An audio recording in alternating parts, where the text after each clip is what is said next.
Okay. Open the meeting for the Services Committee, Monday, August 17, 2020. Do roll call. Mayor Berman. Here. Trustee Lowry. Here. Trustee Martinez. Here. John Laskowski. Present. Steve Bosco. Here. Is that everybody? Okay. Can we approve the minutes or audience comments? Or any audience? Anybody in there? No, sir, Trustee Cofino. Okay. Can we approve the minutes from January 20th, 2020? Did anybody remember those? Oh, I remember. I read them today. Is there a motion to approve? Motion to approve? Second. Second. All in favor? Aye. Aye. Aye. All right. Okay, new business, item 1. John? Yes. This item's a revision of the overhead sewer grant policy, and the overhead sewer grant policy is a program that we've had in place since I've been here and quite a long time before. And essentially, this policy or this update is just kind of looking to make some changes to that policy that might increase participation in the program and kind of just update it to meet the needs of the residents. So the purpose of the overhead sewer grant is to change a plumbing system in a single family residential house from a passive system to an active system. And what that changes is usually when the waste flows out from your house into the sanitary sewer system, it just flows out under gravity, typically. And this grant would help fund the cost of changing that system into an active system, which would include a pump and a pit and backflow prevention and force that waste into the sanitary sewer. And the reason that's better is because in certain parts of town, our sewer mains become full. And once they become full, there's nowhere else for that waste to go except backing up into the sewer services and then eventually into people's basements and creating a big mess there for them. So one of the changes that we're proposing in the policy are kind of one main one would be increasing the village contribution in certain circumstances. So the participation in the program is generally targeted at people who've had flooding issues related to sanitary sewer in the past. And those areas are basically in certain geographic areas, the older parts of town. And in those areas, the funding level might be, we're not 100% sure, but might be a barrier for those residents in participating in this program. So we think that if we were to increase the percentage of the funds that the village may contribute, that it may get some more of those individuals in those older parts of town to participate in the program. Right now, we've been getting one participant per year, maybe one every other year. And what we found too is that sometimes people will approach us with their intention to change their system, and then they'll say that they don't have enough funds at this time, and then you'll see them reapply 3 years, 4 years down the road, and by that time they've accumulated enough financial resources to kind of move ahead with the project.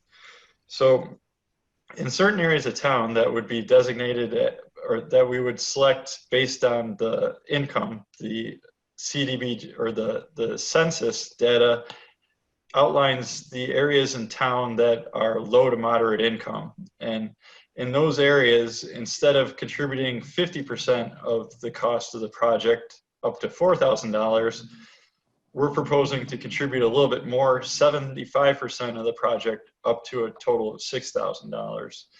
So just to get put in perspective, we've generally see the average cost of one of these projects being around $8,000. So the contribution for anyone outside of this low to moderate income area would be $4,000, 50% of the $8,000. And in the areas where people qualify for a little extra compensation, it would be $6,000 out of that $8,000. So in addition to that financial change that we're proposing, there are also kind of 3 other changes that were of note. One, we just clarified that if you were a grant, if your residence was a grant recipient, we're only offering that offering it once in the time of that residence. So you wouldn't be able to get the grant twice, even if a new person moved in. You wouldn't be eligible for that. We also clarified which types of expenses would be reimbursable. So we'd like to focus the reimbursement specifically on that work that's attributed to the plumbing changes. So digging the pit, putting the pump in, the backflow prevention device, the labor of the plumber, for instance, but we're not covering the restoration costs necessarily. So if you had to pull up a tile floor to get at the plumbing, that's not a cost that we would necessarily reimburse for. And that kind of really sums up the changes that we're proposing to the policy. If the changes were acceptable to the committee, basically we'd begin changing the application form to match the policy, repost it to the website, and ultimately the program would be run out of the community development department. Public Works would support the program where needed, but essentially it would be the permits would go through community development. The plumbing inspector from community development would perform the inspections. They would coordinate with Fox Metro where need be, when they needed to inspect as well. And at any point, Public Works would help where we were needed. But that's kind of a summary of the policy change. How big a pit do they get? Any questions? I do. I have a question. Do you think this will cause some kind of a conflict or an issue with those people that don't get the 6,000? Will that create any kind of complications for us? Some get 6,000 and some get 4,000. I think we're on pretty solid ground with allowing people that have the lower income levels based on the U.S. Census data. If we want to go ahead with that, I don't think there's like a legal issue with that or a discriminatory practice with that, in my opinion. My personal feeling is that we should go with 6,000, period. I kind of agree with that, Dale. I do too, but I did have another question. Do we have any idea, more or less, how many homes perhaps fall part of that situation by any chance? I really don't know the answer to that. It's most of the older neighborhood. If I had to guess, maybe 500 homes. Well, I don't, it's normally, no, to the west of where I am, but we're talking about State Street and Harmony. Those are the areas that have had the problems in the past, and that's where the people have taken advantage of it. I would like to see us take a strong pro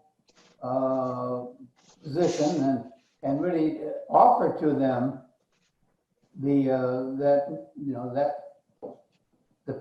whole program. Yeah.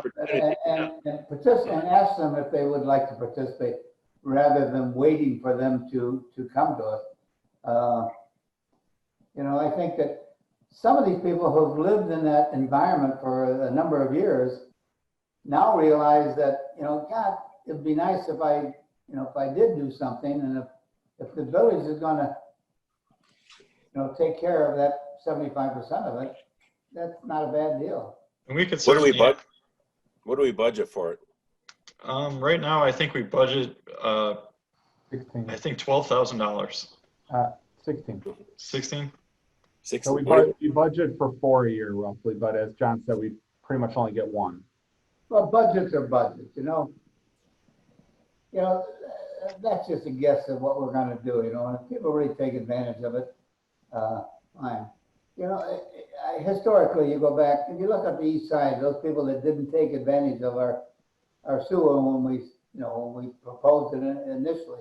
And it would have, required a pumping station and everything else, but I gotta believe those people now are wishing, if they're still there, they're wishing they had done that because their septic systems are really suffering. Yeah. So they excavate the front yard, John, on these then to bring that sewer line up? Most of the plumbing, most of the work is done internally in the Inside, house, yeah. but if they do need to run if the sanitary service isn't at the right elevation, they would have to excavate. Well, where is it? So explain to me how that works then. So the sanitary is, if they have are we talking about people with basements or no basements? Basements. Okay, so it's below the basement floor, is that right? Correct. Right. So it would go through the wall now. Instead of It'll it, go through. It would go through the basement wall instead of the out of the floor. Right, You're correct. right. So then where's it go out of the wall to? Yeah, I mean, most likely it's going to have to be a new sanitary service because the elevation isn't going to be right. Right, to the street, right? Yeah. Right. I Right, have it has to be. been- If you're Yeah. pumping it, if you're pumping it up to get it out, you're looking to raise that pipe so the water doesn't come into their basement. Are we talking about flooding and all that? Yeah. The pit and pumping it is important. There's a back valve, so it's not gonna go back. Right, but that's my other question. In this paperwork here, it says backflow check valves and all that are not eligible for the grant, but you're saying they are? The whole Reading like third paragraph down. Yeah. So, Steve, you want to take it or do you want me to? So what happened was part of the reason that we're clarifying the language was John, excuse me, John was approached by a resident who was asking questions about a different type of system that we've never historically allowed. We've always had just you put an ejector pit in the basement, it pumps it up above, to the outside and then out. And the problem is now people are looking for different ways. Like, what if I put this, like a check valve system in, would that be sufficient? And we don't want to have, 7 different options. We want the tried and true option if we're going to pay for it, the one that we know works. And that's why John said we want to clarify that. So you're gonna excavate the front yard then if you're gonna raise that pipe up. You don't have to do that. They haven't done that in the past. I think they put in a pit and they go to the same outlet. Well, where's it pumping it up to if the pit's in the ground and the sewer line's in the ground? The sewer, everything goes into the pit. Okay? Goes in the It building. comes from the pit to the out. Whether the out is the same level as the pit doesn't make any difference. There's no backflow. There's no coming back in. So it doesn't make any difference where the outflow is. The pit is capturing all everything and then pumping it out. And with the back, so that it doesn't back into it. Does each individual have their own pit, John? Each residence would have their own. Yeah. So that's not what you said, John. So is that what's gonna happen? The sewer line, the service stays where it's at? Honestly, Mark, I don't know. I'm not a plumber. I've never done one before in my life. I'm relying on kind of what I've heard from Tom Jungles and Paul Zabel. I don't recall us ever changing the. Because that'd be more expensive than $6-8 grand if you're digging up the front yard and running a new pipe service out there. It's got to be, yeah. Well, that was my concern about having whether or not we have a 100% program or not. I think, increasing the dollar amount makes sense because we aren't getting enough participation. And it Right. is the area that gets hit the hardest, as John said, is in fact deemed at times more modest income. As the census comes out every year, they provide that, or every 10 years, they provide that data to the counties. The counties then designate which areas are eligible for community development block grants, which are based on low to moderate incomes. And the neighborhood that we see the most inundation is in that neighborhood. And so We can't offer that 75% to everybody, like Mike said. That way we have no. Certainly we can. oh yeah, we absolutely could. That would make I was more saying sense, that and we maybe were people only would take advantage of it. we were just proposing to do it for the low to moderate income.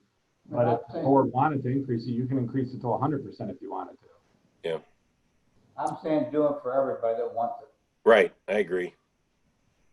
The 75% or the 100%? 75. 75. Okay. I think they need some skin in the game to some degree on it. I don't know. I think in most cases, these people have put up with that for a period of time. That's true. New, I don't think it's any new. These people have gone through that in prior years, I gotta believe. Yeah, And why are they getting that back into the house then? It's my understanding that the system backs up all the way from Aurora and Fox Metro, so it's a combination of that neighborhood with the old services has a lot of infiltration into the individual services. So that contributes to the excess flow in our system. And then it's my understanding that Aurora's system is in worse shape, which we connect to. So Aurora backs us up, and then we back up into the residents. But is it third grade on these older homes that they allow that to back into versus some other homes, or? No, it's the issue of where the pipe goes in. So what happens is Fox Metro obviously cleans all the water for us and for Aurora. Aurora has combined sewers, which means they have stormwater infiltration in the sanitary sewers, sometimes combined. And when that happens, if we all enter our sanitary into the south portion of North Aurora, into Aurora, if their combined sewers are full and it hits capacity, we have nowhere for that sanitary to go. So it releases back into that neighborhood because that's the release point from us to go to Fox Metro. But it certainly doesn't happen North Aurora wide. It's in certain areas that Right. the sewer is at the level that would cause it to happen. Certainly mine has never backed up. I got a big old manhole out in my front yard that has never popped up with too much sewer in it. So it's just those that are at a different level. We're not all at the same level, even though the pipe to Aurora may be at the same level, but the rest of us are at a different level. So I think it's great, but having that pit, the pit is a secret. This pit captures everything and it holds it there until it's full, just like a sump pump, and then it pumps it out. And there is a backflow that can't come back in. Yeah, you're right, Dale. The only risk is if your pump goes out. That'd be the only risk you have of really taking water in. Well, no. Everybody holds that risk. There's no problem. It's saying that you should not use yours because there's no problem with other coming back in. And everybody holds that risk. Everybody holds that risk with just any kind of storm or water overflow, so I mean, it's better to have the pit no matter what. Would the backflow valve prevent that from going into their own? Yes. Yeah. That's a theory anyway. John? So we're all in agreement? That's 75%? 75% forever. Okay, that's not a problem. Yeah, I agree. Well, Okay. I think we should publicize it, and I think we should offer it. If there's anybody that really wants to do it, I think we should accommodate them. Yeah. I mean, we just had a resident call 2 weeks ago with a backup in that neighborhood, and I told them all about that program. I don't think they knew about it. Yeah. Well, part of it is I think as one person on the block fixes it, the problem just moves up the block because that person now fixed their system. It's just going to go to the next opening. Yeah. And well, one at a time, I guess. And Well, I know we've had them on State Street. So, well, We can always put it in a newsletter or something, make sure that it's out there. After the policy changes, so we can put the new guidelines in there and let everybody know about them. sure, we got a website, Facebook page, village sign. We got a lot of ways. What about the limited budget amount though of 16,000? 3 people will eat it up, won't they? I wouldn't be worried about that. I mean, we put in a budget number. If we had to come back for a budget amendment because we had a huge number, I wouldn't anticipate with the fact that we only get 1 or 2 a year. Even if you upped it to 100%, you're probably not going to get more than a handful of people a year. My feelings are the reason that we have this is that at the time we engineered something that was going to be good for these people.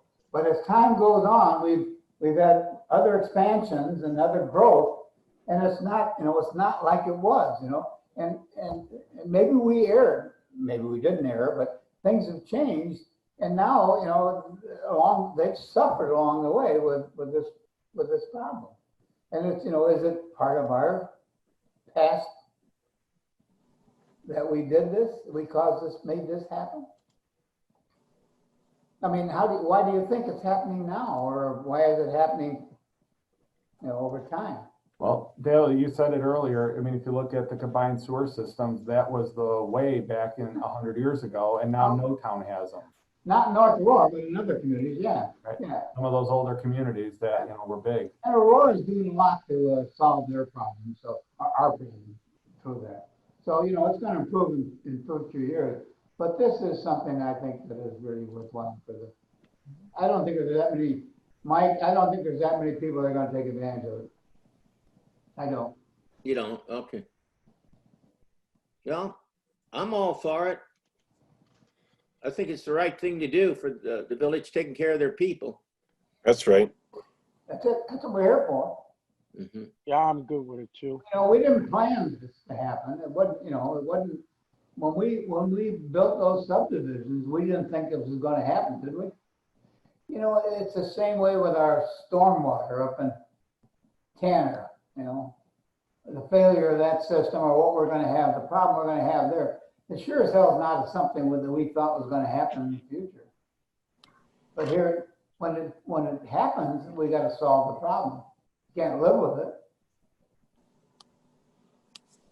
Okay, any other information, Steve or John?